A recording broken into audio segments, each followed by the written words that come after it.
The studio lights hum like a living thing. Stage 1 at NBC Burbank. May 1989. Johnny Carson adjusts his tie. A nervous habit he thought he'd abandoned 30 years ago. His hands won't stay still.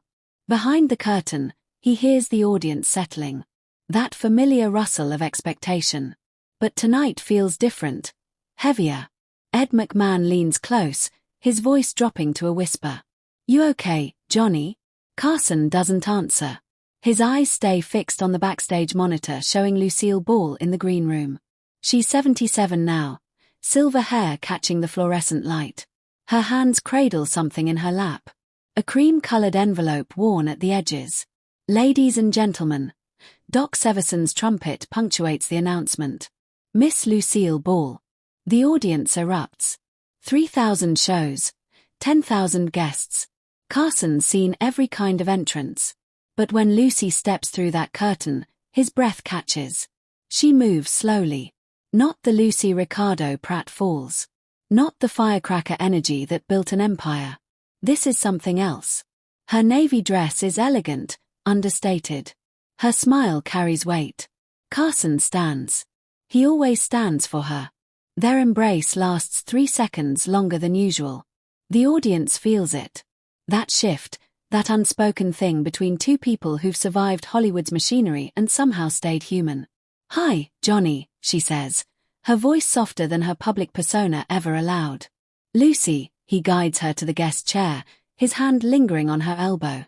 Protective, she sits. The envelope rests in her lap like a living thing. Carson returns to his desk, but doesn't lean back in his usual relaxed pose. He sits forward, alert. The practiced charm he wears like armor.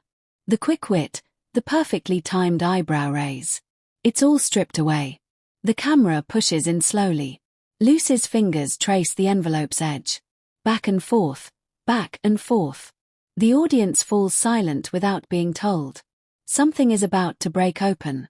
"You know," Carson begins, his voice gentle. "We've known each other a long time." Lucy's smile is genuine but distant.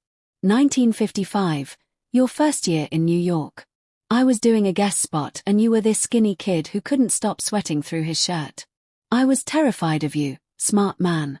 The audience laughs, but it's soft, affectionate. The camera pulls back as Carson's voice continues, but now there's a cinematic shift, a documentary quality washing over the scene. The studio fades slightly, and we're somewhere between memory and present. They met when television was still figuring itself out. When 3 channels felt like abundance, Lucy was already a legend. The woman who'd fought CBS for creative control and one who'd turned a failing marriage into America's most beloved sitcom. Who'd proved women could run studios in an industry built to exclude them. Johnny was the Midwestern kid who'd learned to hide behind jokes, who turned loneliness into timing, who'd spent a decade perfecting the art of making intimacy feel casual. But off camera, away from the applause and the Nielsen ratings, they'd found something rare. A friendship built on shared understanding. They both knew what it cost to make people laugh. They both knew the quiet that waited after the studio lights dimmed. The scene shifts back to present. Lucy is speaking and you were the only one who called when Desi had his first heart attack. Not to get a quote, not to offer shallow sympathy. You just called and said I'm here. Carson's jaw tightens. You'd done the same for me after my divorce. After my son, he doesn't finish. Doesn't need to. Lucy nods. Her thumb presses against the envelope seal. It hasn't been opened yet. Or rather, it's been opened and carefully closed again. The edges are worn from handling. "Johnny, I need to tell you something." "Okay, I need to show you something." Her voice cracks on the word show. Just barely. Just enough that Carson's entire body shifts toward her. "Whatever you need, Lucy." She takes a breath. The kind of breath people take before jumping. "Let's talk about the good stuff first," Lucy says, forcing brightness into her tone. "Remember when you dressed up as Lucy Ricardo for that sketch? That terrible wig?" Carson laughs, but his eyes never leave her face. "You made me stuff grapes in my mouth. I almost choked. You were perfect. Awful, but perfect." They trade stories. The time Carson surprised Lucy backstage at her Broadway show. The time Lucy brought homemade tamales to The Tonight Show and gave everyone food poisoning. The audience relaxes slightly, grateful for familiar territory. But Lucy's fingers won't stop moving over that envelope. "You okay?" Carson asks quietly off mic, but the boom catches it anyway. Lucy's smile collapses just at the edges. Daisy died 6 months ago. The studio goes silent. Everyone knows it was news. December 2nd, 1986, lung cancer. 69 years old. But hearing Lucy say it, hearing the weight behind those 3 words, it's different. "I know, Lucy. I'm so sorry. We were divorced for 25 years. Johnny. 25 years of separate lives, different marriages, different worlds." Her voice is steady but fragile. Why does it still hurt like this? Carson has no answer. He just waits before he died. Lucy stops, starts again. "Before he died, he wrote me a letter. His nurse gave it to me at the funeral. I couldn't open it for 3 months. The envelope sits between them like evidence." "What does it say?" Carson's voice is barely above a whisper. "Everything I needed to hear 30 years ago." Lucy's eyes fill. She blinks hard, fighting it. "Everything I was too angry to listen to back then. Lucy, I need to read it out loud. I need someone to hear it besides me, because if I'm the only one who knows what he said, then." She trails off. Carson leans forward, his elbows on his knees. The famous desk might as well not exist. Then it's not real yet. He finishes for her. "Yeah. You want to read it here now?" Lucy looks at him. Really looks. Is that insane? "Probably. Will you let me anyway?" Carson reaches across and places his hand over hers. "I'm not going anywhere." Lucy's hands shake as she opens the envelope. The paper inside is yellowed. Not from age, but from being handled. Folded and unfolded. Read and reread. The audience doesn't make a sound. "His handwriting was terrible," Lucy says, a wet laugh escaping. Even at the end, Carson nods. Waiting. Lucy clears her throat. "Once, twice. Lucille," she begins, and her voice immediately fractures. She pauses, breathes, continues. "I don't know if you'll read this. I don't know if I deserve for you to read this, but the nurse says I've got maybe a week, and there are things I need to say before I run out of time." The camera stays tight on Lucy's face. Every micro-expression, every battle for composure. "I was a terrible husband. I know that's not news. You know it. The kids know it. Hell, America knows it. But I need you to know I understand why I was terrible. It wasn't the fame. It wasn't the pressure. It was me. Just me." Lucy's voice steadies slightly, as if reading Des's words gives her permission to feel without drowning. "The drinking. God, the drinking. I told myself I needed it to relax, to cope, to be charming. But the truth is, I was scared. Scared I wasn't enough for you. Scared that one day you'd wake up and realize you'd married a Cuban kid with big dreams and no substance." Carson's eyes are wet now. He doesn't hide it. "So I drank. And I cheated. And I pushed you away before you could leave me first. Smart, right? Real genius strategy." A sound escapes Lucy. Half laugh, half sob. "But here's what I need you to know, Lucy. Here's the only thing that matters now. You were the best thing that ever happened to me. Not the show. Not the studio. You. The way you laughed at my dumb jokes. The way you fought for our vision when the network wanted to whitewash me out of existence. The way you held our kids. The way you held me even when I didn't deserve holding." Lucy stops, presses her palm against her mouth. Carson stands. An instinct, not a decision, but she shakes her head. "Not yet. I wasted our marriage, Lucy. I know that. But I want you to know it wasn't wasted on me. Every moment I had with you taught me what love was supposed to look like. I just learned too late." The silence in the studio is absolute. Lucy looks up from the letter. "There's more." Carson nods. "I'm here." Lucy's voice drops to barely audible. The microphone strained to catch it. "Lucy, I have one request. One thing I need you to do for me. She stops. Her whole body is trembling now. Forgive yourself. The words land like a physical blow. Lucy's face crumples. I know you blame yourself for not saving me. I know you think if you'd been more patient, more understanding, more something, that I would have gotten sober, that we would have made it work. Tears streamed down Lucy's face unchecked now. But baby, I was drowning long before I met you. You didn't fail me. You loved me completely, desperately, impossibly. And I threw it away because I was too broken to know what I had. Lucy's voice cracks completely.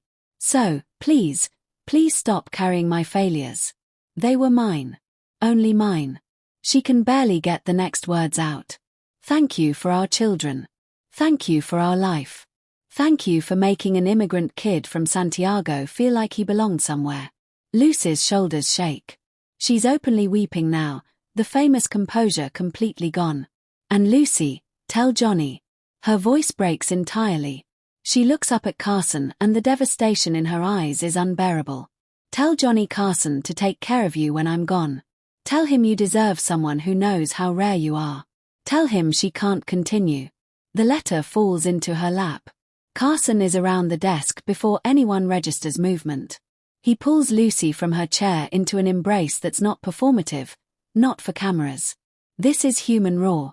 Lucy sobs into his shoulder. Great heaving sobs that sound like 30 years of suppressed grief. Finally finding exit. I never told him. She chokes out. Johnny, I never told him I forgave him. He died thinking I still hated him. Carson holds her tighter. His own tears fall silently. Lucy, no.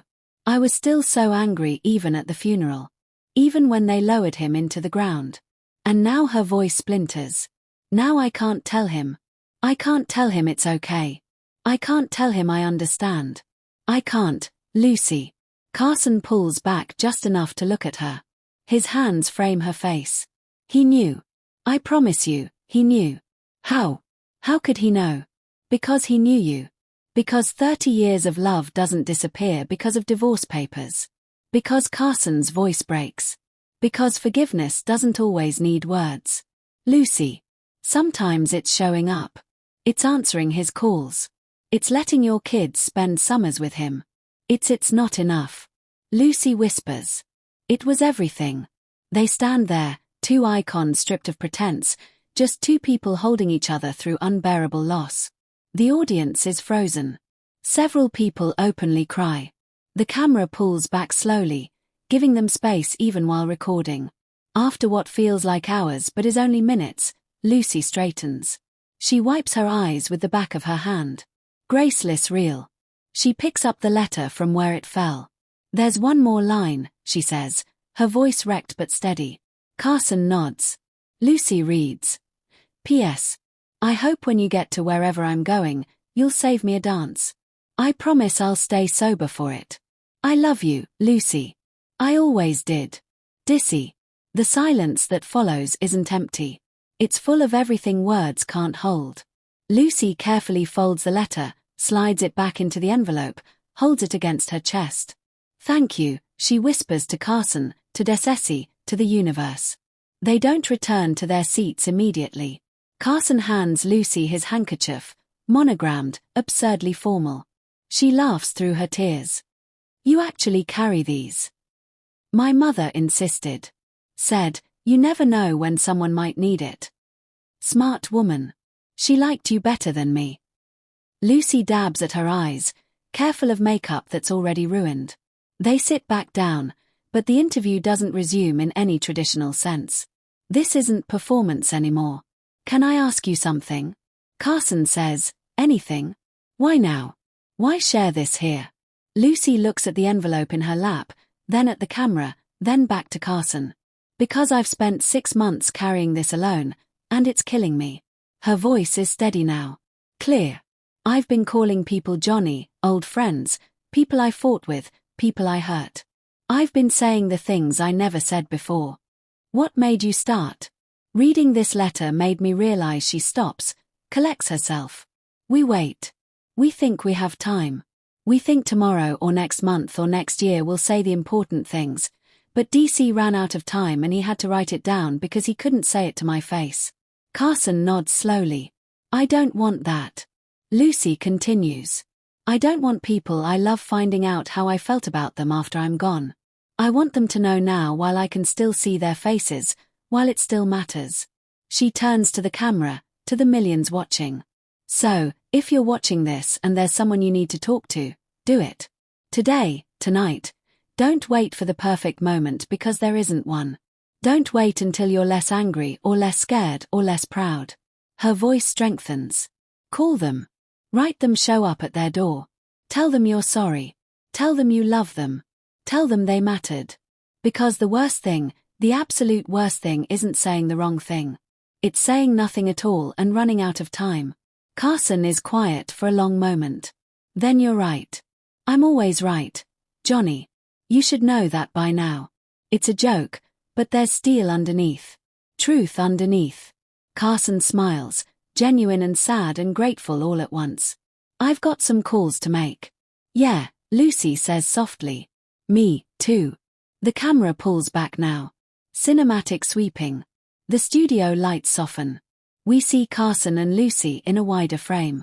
Two people who've lived entire lifetimes under scrutiny finally allowed a moment of honest humanity. This isn't a story about celebrities. It's a story about every person who's ever lost someone without saying what needed to be said. It's about the weight of words left unspoken. About regrets that calcify into permanent scars. Lucy and Des's story. On the surface, it's Hollywood drama, tempestuous marriage, public divorce, separate lives. But underneath, it's every marriage that ended in anger but never stopped carrying love. It's every relationship where pride won and everyone lost. The letter Des wrote wasn't seeking forgiveness for himself. It was offering Lucy release. Permission to stop punishing herself for not saving him. Permission to remember the good without drowning in the bad. That's the transformation. Not that Lucy forgave Des, though maybe she did in ways both quiet and profound. The transformation is that she forgave herself. And in sharing that moment, in choosing vulnerability over image, honesty over Hollywood polish, she gave millions of viewers the same permission to call the parent they haven't spoken to in years. To apologize to the friend they wronged, to tell someone, anyone, that they're loved before it's too late. Johnny Carson built a career on making people laugh. Lucille Ball built an empire on pratfalls and perfectly timed punchlines. But on this night, in this moment, they offered something more valuable than entertainment. They offered truth, the kind that cuts through pretense and touches the raw nerve of shared human experience. Love spoken is a gift. Love unspoken is a haunting. We all have letters we should write, calls we should make, truths we should speak. The question isn't whether we have time. The question is whether we'll use the time we have. 3 months later, Lucille Ball passed away. Johnny Carson read Des's letter at her funeral. He kept it in his pocket until his own death in 2005. Some words are too important to forget. Who do you need to call today? If this story moved you, share it with someone who needs to remember what truly matters. And don't forget to like and subscribe because stories like this remind us what it means to be human.